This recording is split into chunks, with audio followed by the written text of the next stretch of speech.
Hello friends, આજે આપણે બનાવીશું બટેકા ભૂંગળા. તો મેં અહીંયા 500 ગ્રામથી 600 ગ્રામ જેટલા બટેકા નાના નાના લઈ લીધા છે.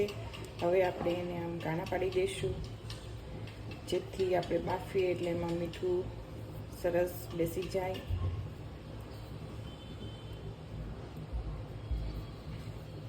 પછી આપણે એની 3 મીડિયમ ગેસ પર વિસલ કરવાની છે. બહુ કાચા નહીં અને બહુ બફાઈ જાય નહીં એવા રાખવાના છે. હવે આપણે એમાં નાખી દઈશું પાણી.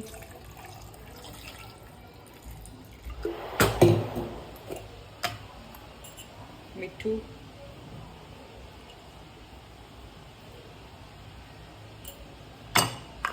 હવે આપણે બટેકાની કરવાની છે 3 વિસલ મીડિયમ ગેસ ઉપર.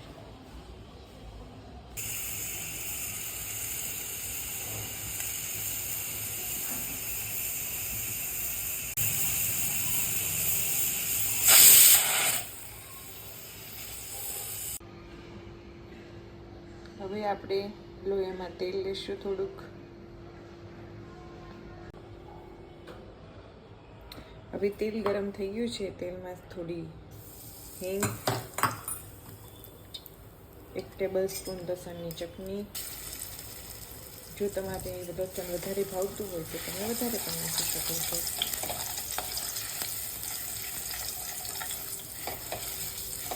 લસણની ચટણી બરાબર સતળાઈ જાય એટલે 1 ટેબલ સ્પૂન કાશ્મીરી લાલ મરચું અને થોડુંક પાણી, જેથી મરચું લાલ ન થાય.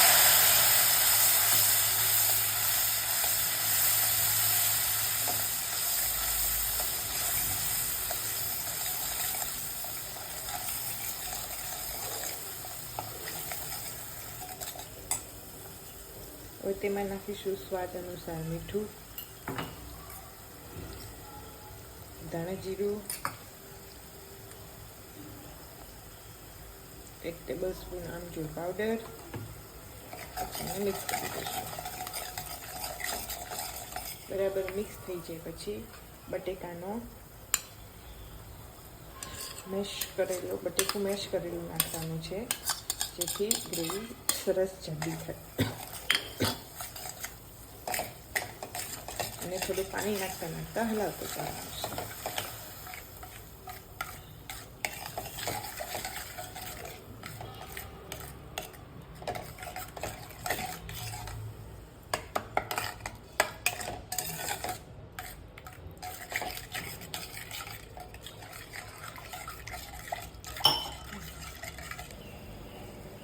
ગ્રેવી આપણી ઉકળી ગઈ છે અને સરસ મજાનું તેલ ઉપર આવી ગયું છે.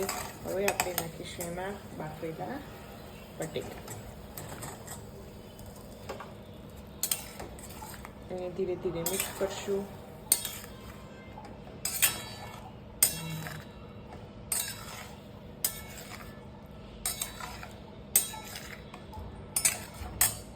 એમાં નાખશું થોડોક લીંબુનો રસ,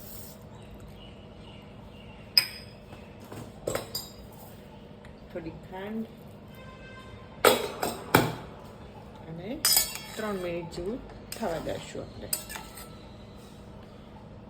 તમને બટેકા બહુ મોટા લાગતા હોય તો આવી રીતે 2 પીસ કરી દેવાના.